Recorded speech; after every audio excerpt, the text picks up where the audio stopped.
It was just another normal walk. That's how it started anyway. A casual morning stroll on the forested trail that ran behind my parents' house. They own a home on a couple acres in the small town of Skyline, Alabama. At the time, I was in between jobs and had been living with them as I tried to get back on my feet. Their property intersects with a winding trail that ran for miles through some unkempt woods in the boonies. In the morning, the Appalachian hills would come alive with the songs of birds and fluttering of insects. The crimson sunrise would paint a beautiful portrait as it filtered down through the bristling leaves of aspen and spruce trees.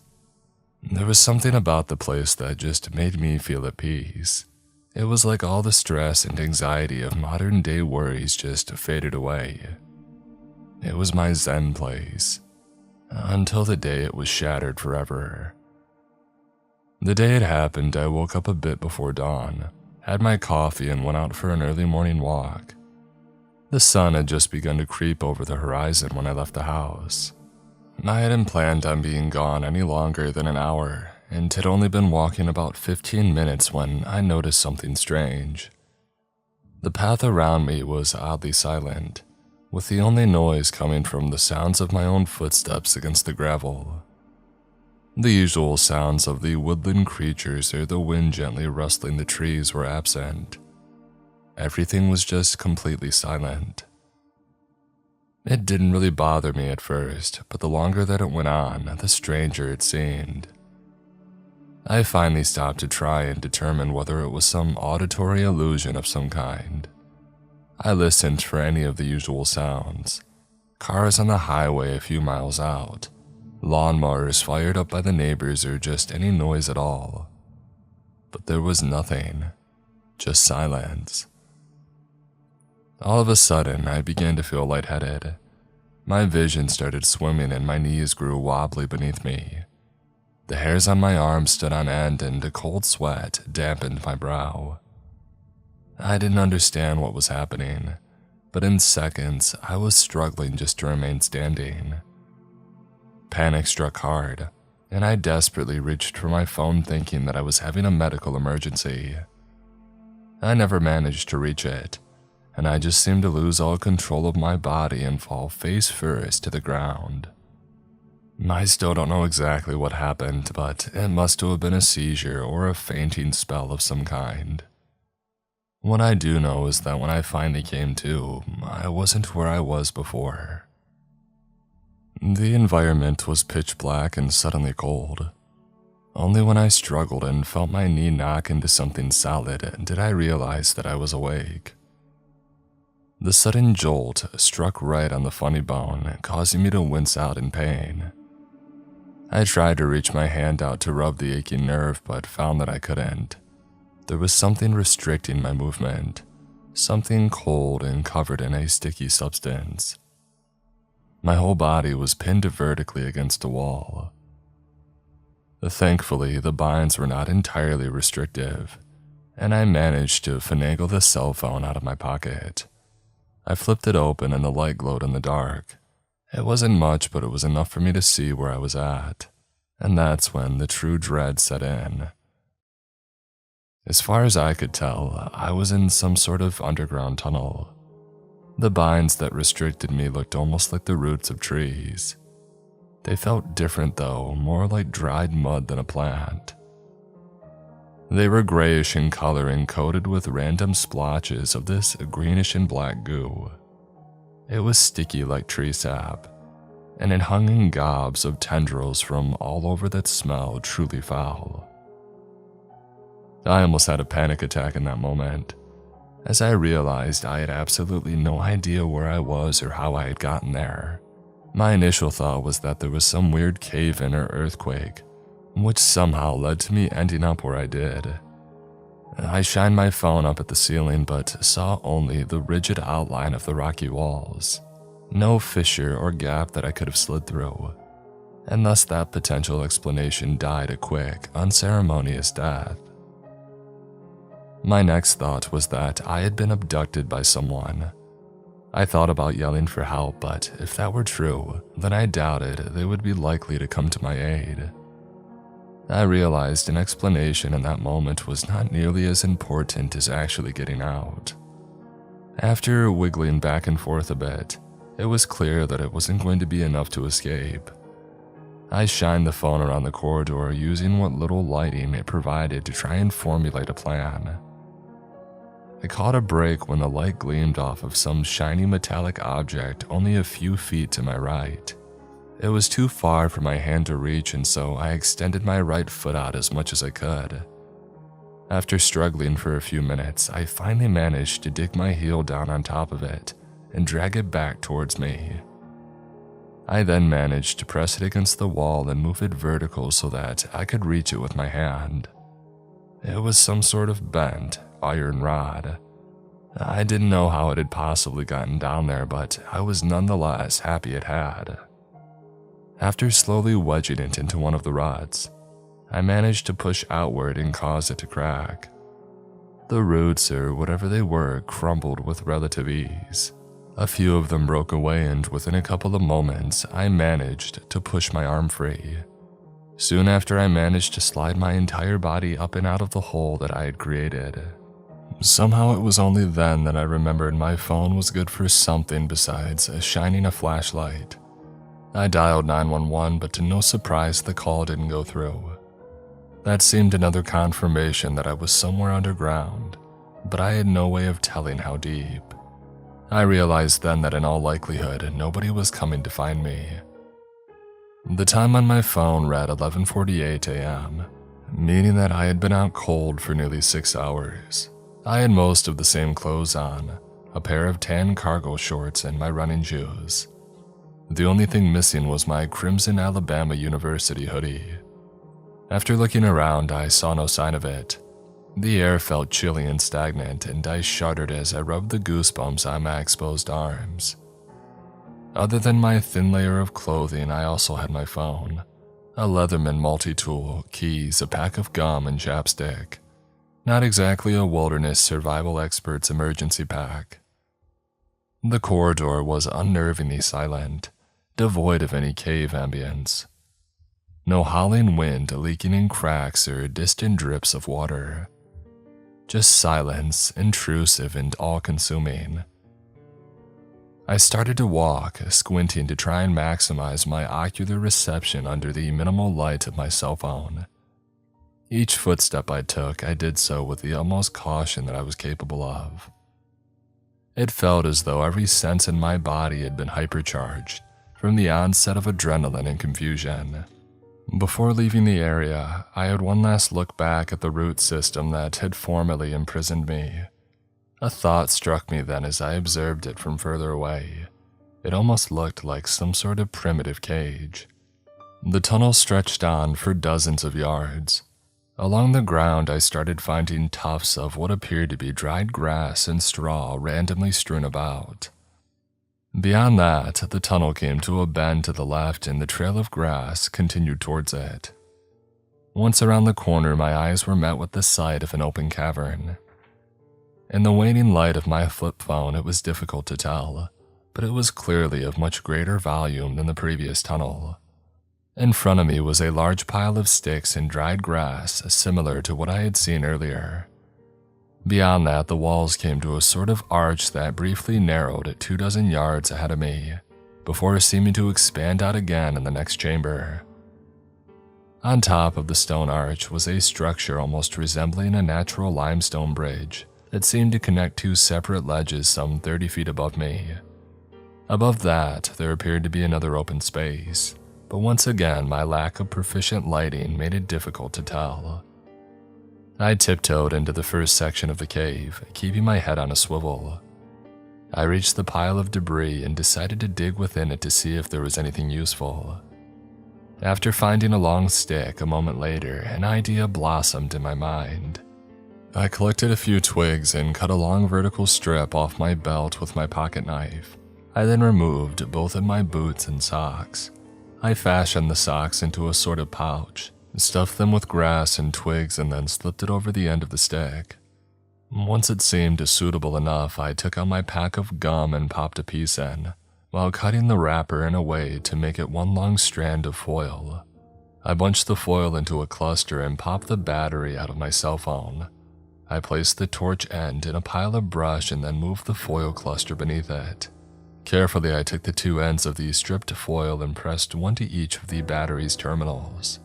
In seconds, the strand began to smoke, and then burst into a small flame in the brush. The flame took to the dry grass quickly, and I watched the crimson hue dance along the pile. Thank you, Boy Scouts. Don't know what I would have done without that little trick. A second later, my makeshift torch is ignited. The flame grew stronger, penetrating further into the shadowy canopy around me. The panic in my mind diminished ever so slightly, as the orange glow of the torch painted an encouraging trail through the dark. As I turned to my left, my torch glinted off something upon the cave wall that caught my eye. I thought for sure that I had seen it wrong, but as I got closer, a series of distinct shapes came into view. On the porous gray rock about 4 feet off the ground were a series of cave paintings. They started low and spread for at least a dozen feet up the side of the wall. There were all sorts of things depicted. Most were little more than scrawny stick figure drawings of people, but there were a few animals as well. One scene that stood out from the others: 3 tall figures were drawn above a horizontal line, and 3 shorter ones were drawn down below it. The way the scene was centered on the wall made it seem significant, but I didn't understand why. The torch was burning quickly, so I maneuvered forward into the large open chamber beyond the archway. The falling column above the arch appeared to bridge the gap between 2 rising ledges about 30 feet up. The way it was wedged made it look like it was done so intentionally, like somebody carved it out of the rock. The roof of the cavern beyond the structure appeared to curl upwards, and I wondered whether there was more to see. I stepped beyond it and felt my jaw nearly hit the floor as I got my answer. The room beyond the arch transitioned abruptly into an absolutely colossal chamber that appeared to extend upward for at least several hundred feet. Suddenly, it was bright enough to see without the torch, and I knew that meant light had to be filtering in from somewhere at the top. That realization provided hope, but also disbelief. How far underground was I? The chamber branched out at various points into countless winding passages, and pieces of rock ran overhead as makeshift bridges, looking like enormous veins in a massive stone organ. In the center was a massive center spire of rock that seemed to stretch all the way to the top. Many of the veins were connected to it, making it seem like a sort of central anchor. Something then suddenly moved a couple hundred feet up. I didn't see what it was, but I heard pebbles shuffle and plunge from above. They hit the ground with thunderous clacks, sounding like popcorn popping through a megaphone. Not knowing what had caused it, not exactly yearning to find out, I ducked back underneath the arch.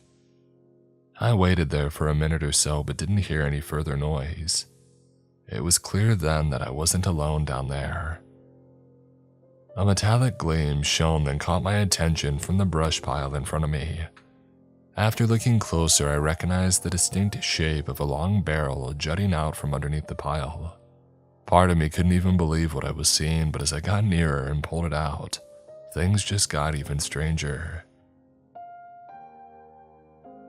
It was a musket, old school, flintlock kind, like one from the Manifest Destiny era. It was in poor condition and obviously wouldn't be suitable for self-defense except maybe as a vulgar club. But that wasn't what held my attention. If it was authentic and judging from the advanced rust on the hide it seemed like it could have been, then it had to be nearly 200 years old. After digging around for a few more moments, I quickly stumbled upon other treasures. An old leather belt, an Adidas sneaker, a broken machete, a knapsack, and finally, a bone. I dropped it as soon as I realized what it was that it was holding.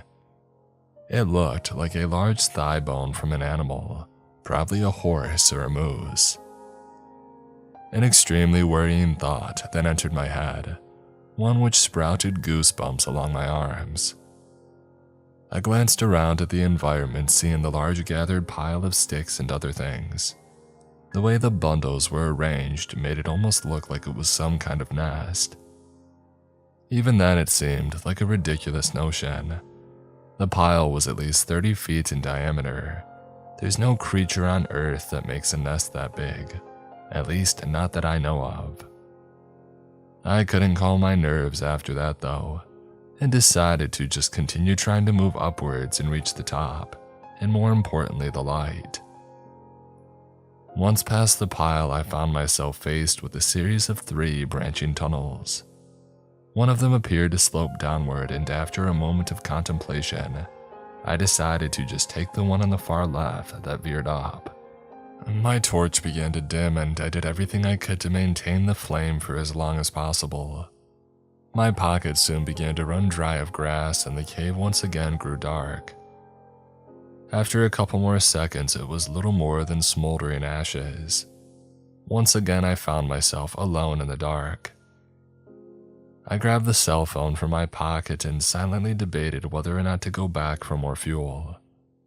An awful stench then accosted my nostrils like the malaise of a polluted rolling tide. It smelled like sewage and rotten eggs. The scent became so overwhelming that I felt my eyes begin to water and bile climb in my throat. Along with the noxious scent was an overwhelming sense of impending doom. Like my olfactory senses had triggered something deep, a primal fear hidden deep within my subconscious. I flipped open my phone and prayed my gut was wrong. The light from it barely made a difference, but it was enough to confirm my worst fear. I nearly dropped the phone as the outline of a decaying human hand became visible further down the corridor. Out of instinct, I took a step back and covered my mouth as I retched. Unfortunately, there was no real choice aside from proceeding. I popped in a fresh piece of gum and prayed that my eyes had deceived me as I stepped forward. It was even worse up close than even my imagination had built it up to be. Partially skeletonized hands and legs dangling with gangrene ribbons of flesh attached to a rotting corpse seated against the wall. Blackened intestines spewed from the gut like dead worms from some grotesque and moldy fruit. The head was missing entirely, and there was no indication as to where it had gone. My instincts were all but begging me to flee. I had every intention of doing so too until I saw a small knapsack on the ground beside the remains. On a hunch, it may provide something useful, and seeing as how the person clearly no longer had any use for it, I decided to take it. Once I lugged it onto my back, I said a few parting words for the nameless corpse and I moved on. As if it wasn't obvious before, that moment was when I truly realized the severity of my situation. Before that, I had almost assured myself that me waking up there was some kind of mistake or odd coincidence, but after seeing that, I abandoned that idea. Anxiety constricted my mind as I wondered whether I had been kidnapped by some perverse serial killer, chained up like a pig ready for slaughter, whenever he thought to entertain the notion. After putting sufficient distance between myself and the corpse, I knelt down and popped open the knapsack. Inside, I struck gold with a flashlight, a box of matches, a half-full water bottle, a pack of granola bars, and a few magazines. Those were all most welcome additions, but much to my chagrin, there was nothing to identify who the person was, or how they had gotten there.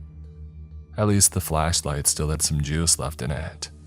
I flicked the switch and watched the flashlight sputter to life and blaze a trail through the passage. The tunnel was pretty unremarkable, appearing as just a long winding passage that led upward. Ever since the brush pile, I hadn't heard so much as a single decibel of sound. I never really realized how comfortable background white noise is until I was forced to go without it.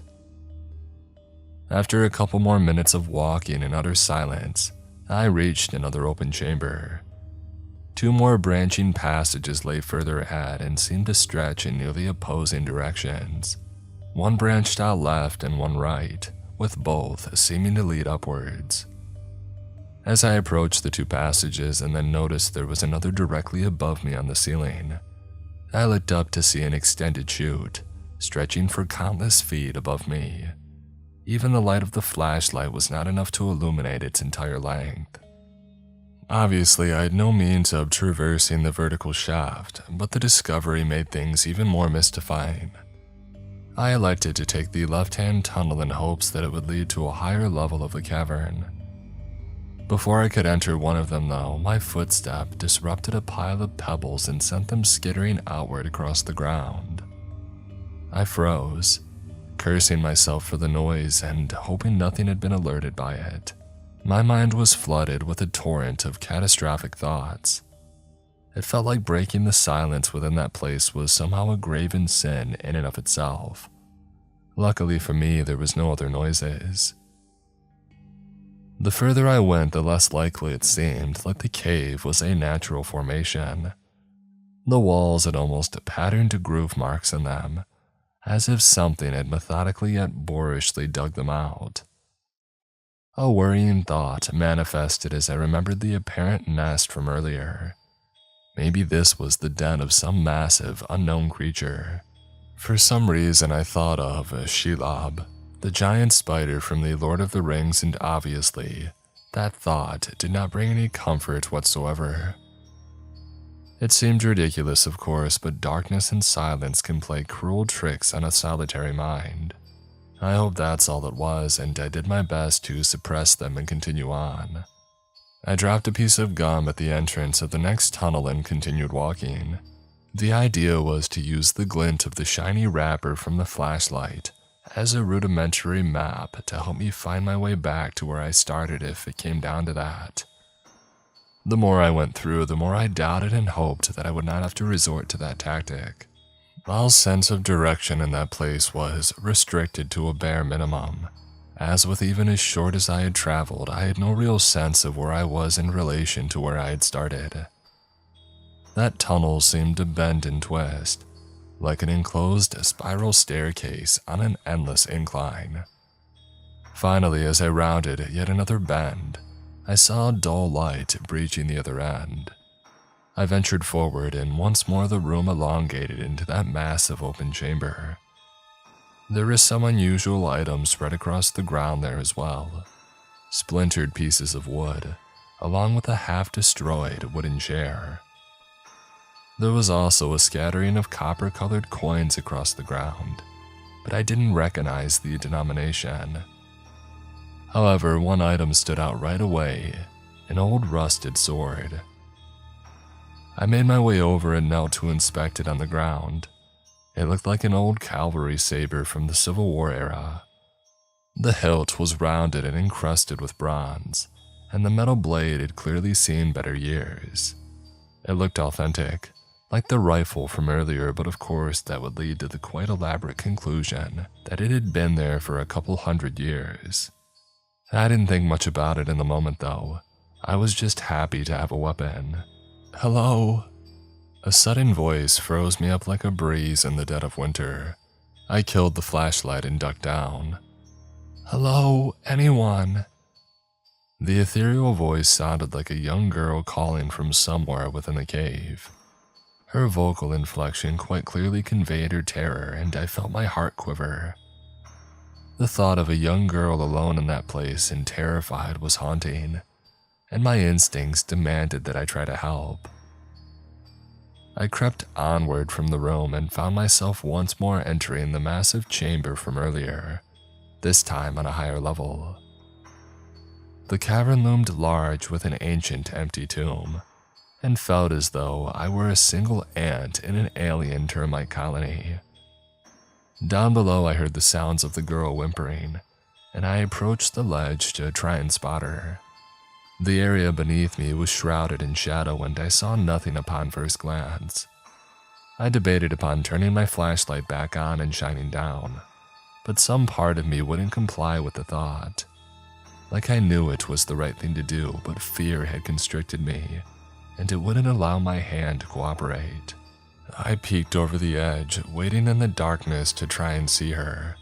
Her hushed sobs and frantic breathing met my ears, but I couldn't determine exactly where they were coming from.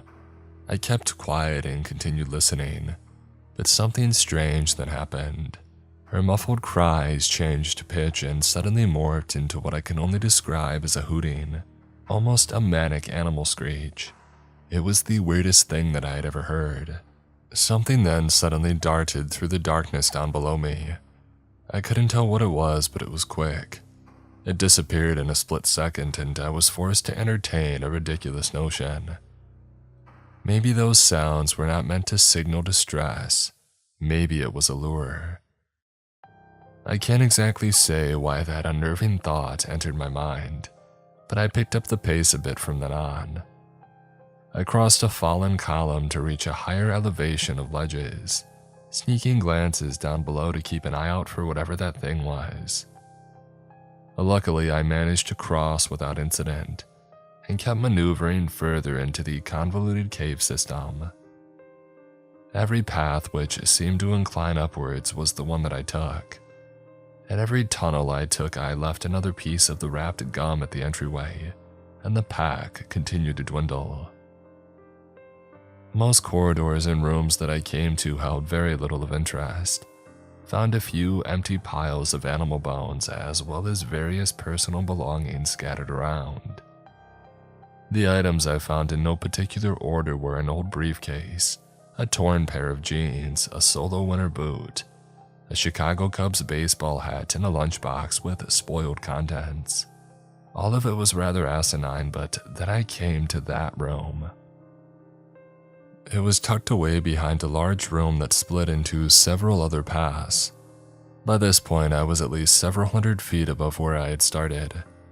The room itself was little more than a small separate grotto, but the items that I found inside were truly interesting. Most were articles of clothing, shirts, jackets, pants, hats and shoes of all sorts, numbering in the hundreds. I also saw a cane, a fishing pole, a baseball bat, a deflated football, and a small drink cooler. All the items in that room seemingly had a single thing in common. They all were either entirely or primarily red. It looked as though somebody had collected all of them over the years, and some of the articles and items looked decades old at the very least. I kept my new saber clutched tightly as I waded my way through the debris. I was then struck by the epiphany that my suspiciously absent hoodie had also been red. I looked around for it briefly, but I didn't find it. It got me thinking though, maybe red was the reason that I was there in the first place. Of course, I knew by then that I was not alone in the cave, and likely had been abducted to arrive there by someone or something. Maybe whatever had taken me didn't like red, or maybe they were attracted to it. Back outside, and I was once again met with another fallen column that led up to another higher ledge. This one was different though, incredibly steep and worn. There appeared to be no easy way up and no other real path to follow. I could see the light growing more luminous from above and knew the steep path was my only option to reach it. I stashed the sword on the back of my belt and began to climb. The rocks were slick and parts of them crumbled as I grabbed. I moved slowly, trying to stay both alive and quiet as much as possible. The road was tough, but I pushed on. I was nearing the halfway point when something stopped me dead in my tracks. Somewhere far above, I heard the sounds of pebbles tumbling down the cavern slopes.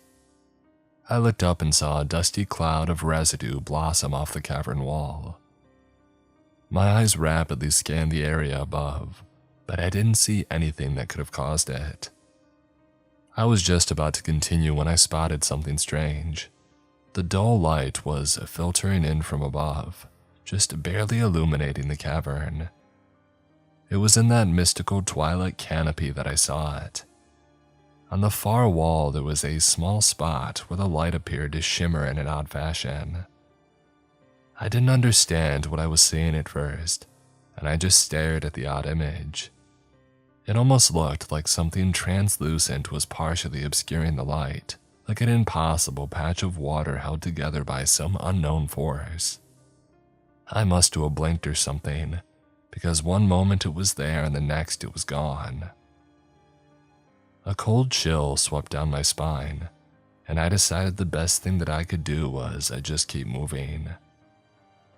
After taking a moment to level out my breaths, I continued onward, and thankfully, I reached the next ledge. Once I hauled myself up, I peered back down over the ledge and saw the chamber plunge downward into obscurity. By that point, I was nearing the top where the light was coming from. I just hoped that all the effort to get there would be worth it. The room beyond that ledge was yet another empty space, or at least I thought it was. Once inside, my flashlight gleamed off one of the walls and illuminated several patterns on the rock. The entire thing appeared haphazardly scrawled in some sort of black ink. It was only when I backed further away from the wall that I realized what it was. At first, I saw only squiggled lines, bloated ovals, and winding tubes. And then I saw the X carved into one side. A realization struck me then. It was a map. It was crudely made, but after further examination, I recognized that the X section was similar to the cavern that I was in. The pathways drawn also seemed to vaguely reflect the ones that I had taken to reach that point. My eyes grew wide as I made the undeniable discovery that if the map was in any way accurate, then I hadn't seen anything yet. The colossal chamber that I was currently in was only a tiny fraction of the entire piece. I counted 6 or 7 other sections that were at least double the size. The ends of the portrait seemed to fizzle away, as if whoever had drawn it had not yet completed the entire thing. That realization was staggering. Just how big is this place? I took a picture of the diagram with my cell phone and moved on. There were sudden noises and clangs far off in the distance, and I decided to move towards the light as quick as I could.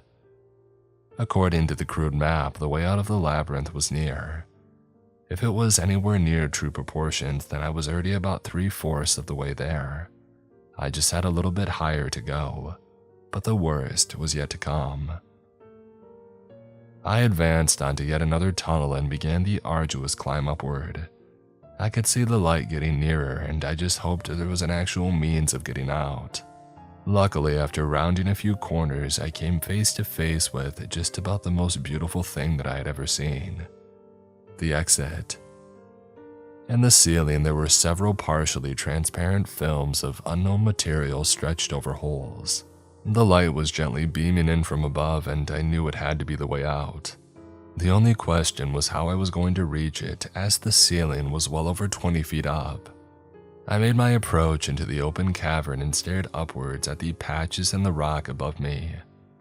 There were grooves and indentations in the side of the wall, and I thought that I may use them to climb up.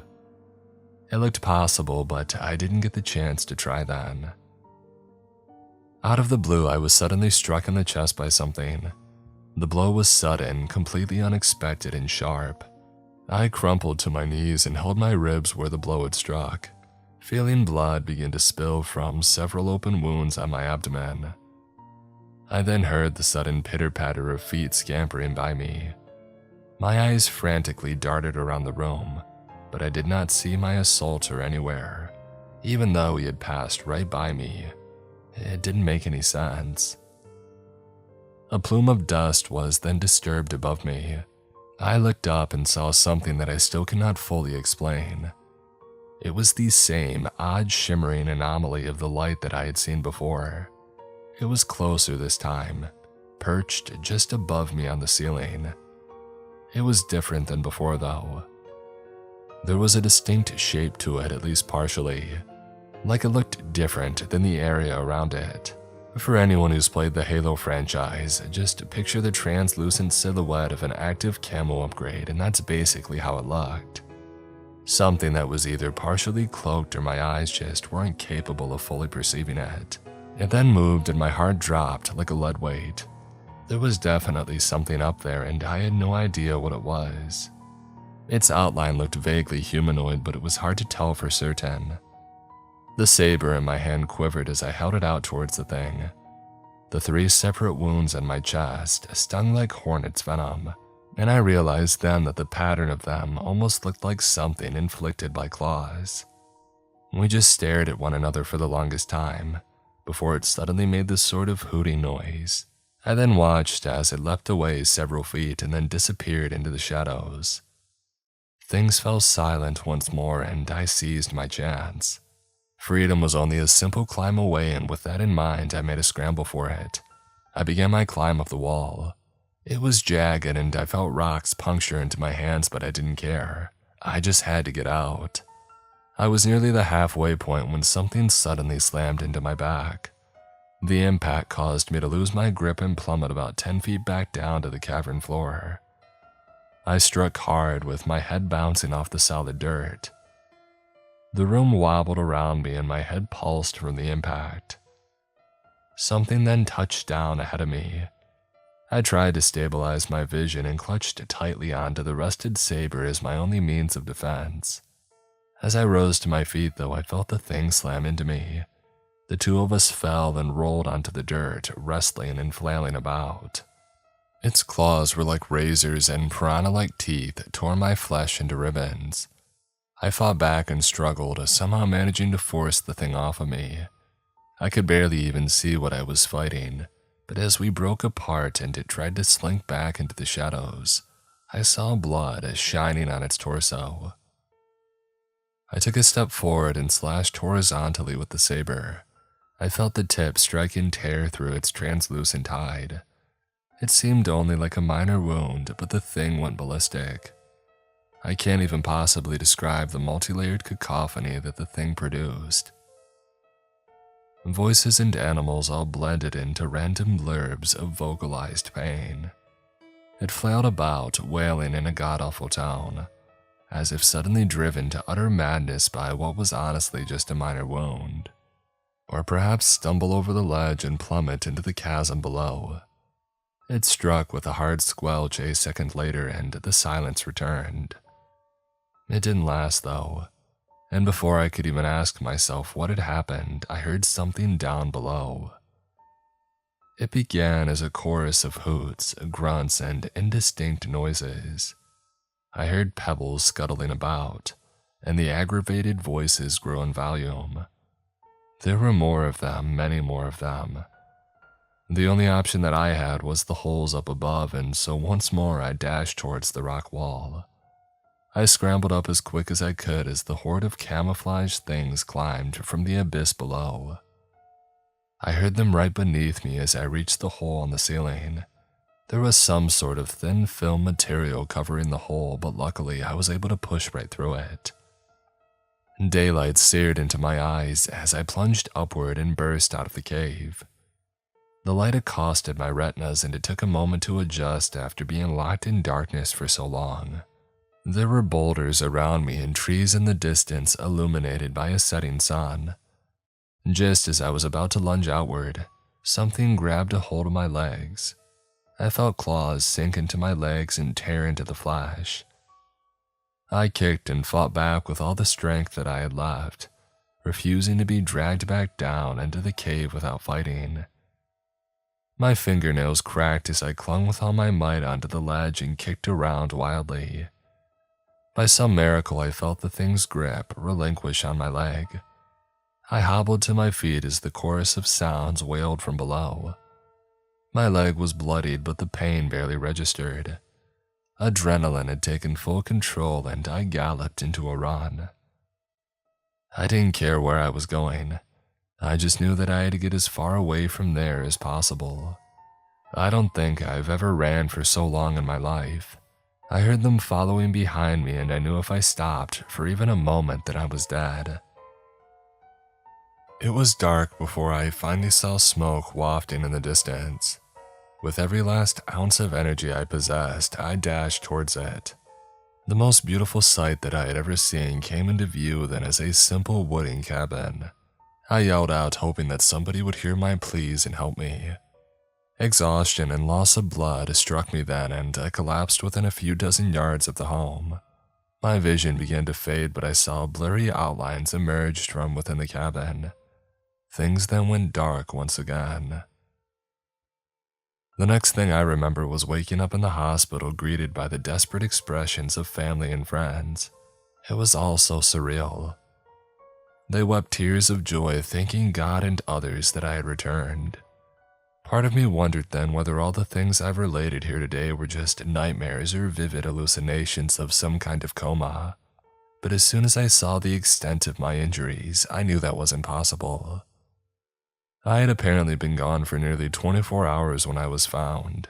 My body was covered in deep cuts and lacerations. I had 3 broken ribs and a partially ruptured spleen. Many of my wounds had been stricken with infection, and it took weeks for me to heal. It was not a fun time, but at least I was alive. The doctors and police thought that my injuries were the results of an animal attack. They questioned me profusely, but I took the coward's way out. I didn't tell them much, only that I was out hiking and was suddenly attacked by something. Doesn't really explain the fact that I ended up at the cabin, which was nearly 15 miles away from the trail that I had started on, but that detail didn't come up. It felt wrong to lie to them, but I was paranoid that no one would believe me. I didn't even know if I could believe myself. Ever since that day, I've exhausted every possible rational explanation, but they always come up short. The memories are just too vivid. I still don't understand exactly how it all happened, but I've learned a few things. After I got out of the hospital, I started doing some research on all of this phenomenon to try and see whether anybody has been through something similar. The Appalachians are known for cases of mysterious disappearances. Dozens of cases have been reported over the years, with many of them remaining unsolved. I don't know whether they were all victimized by the same thing that I was, but I did notice one peculiar detail. Many of them were reported to have been wearing a red article of clothing when they were declared missing. In nature, red is the color of danger. Many animals like bulls have an innate fear or dislike of the color. It makes sense when you think about it too. Blood is red, fire too. Oftentimes, venomous snakes and insects will be partially or entirely red in color. Many poisonous mushrooms and berries also follow this pattern. I'm not positive, but I do believe red has something to do with this. As for what those things are, I really don't know. I've considered everything from aliens to ghosts and interdimensional creatures, but I don't think anybody knows for sure. There's a local legend about beings that supposedly live deep in the woods, hidden away from people. Indigenous folklore in the area mentions them extensively, but it sounds ridiculous. Fairies. Nothing like the cutesy Tinkerbell or Cosmo and Wanda. According to legend, they are subterranean creatures that stalk and drag their prey back down to their burrows. A lot of stories claim they live near rocks and boulders, something which reminded me of the location that I arrived in after first exiting the cave. I didn't really buy into this explanation until a friend of mine who is Native American mentioned one particular detail. Apparently, these beings are allergic to steel. That may explain what happened to the one that attacked me after I had nicked it with that old saber. Maybe the steel of the blade caused it to have a reaction. As for their apparent ability to cloak themselves, well, no one who I've told this account to honestly has been able to explain that. My same friend who told me about the fairies admit that he never really believed in them. They were just stories that his grandfather used to tell him as a kid. Both of us don't really know what to think now. Some people say that all myths and superstitions are rooted in something real. Real but benign stories passed from generation to generation by word of mouth is spiced up and exaggerated upon, thus eventually leading to the folklore that we tell each other around campfires. Maybe this story, the myth, doesn't need to be exaggerated. Maybe the reason that the world scoffs at these stories is because the truth is very good at hiding. I know how all of this sounds, trust me. Every skeptical thought that has passed through your mind while reading this is probably something that I myself have considered at one point or another.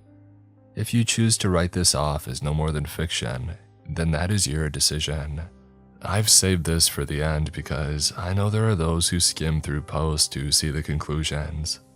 I want as many people to see this message as possible. It's the only thing that really matters. Please, don't wear red in the Appalachian woods or any other woods for that matter. You may not believe in or ever see the things that I have, and honestly, I hope you never do.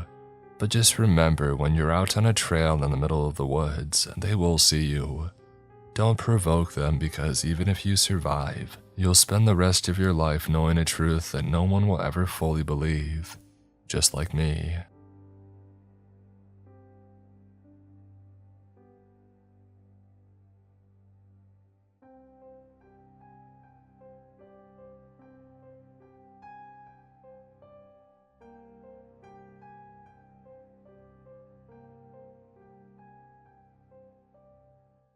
Justin Fodenauer, Swaggity Swoot, Lunas TV, Omni Rubix, Dino, yours truly, Andrew Harrington, Malcolm Black, Mark Norman, Damon McCory, Kathy McGuire, SWAT, Mina Lynn, Takio Zarilla, Sleepy Shroomy, Richard French, Miss Outridge, Jimmy Griffin, Leon Knott, Sonic GMD, That One Woodsman, Talamagara, Meat Casher, Die Screaming, Nelson Asada,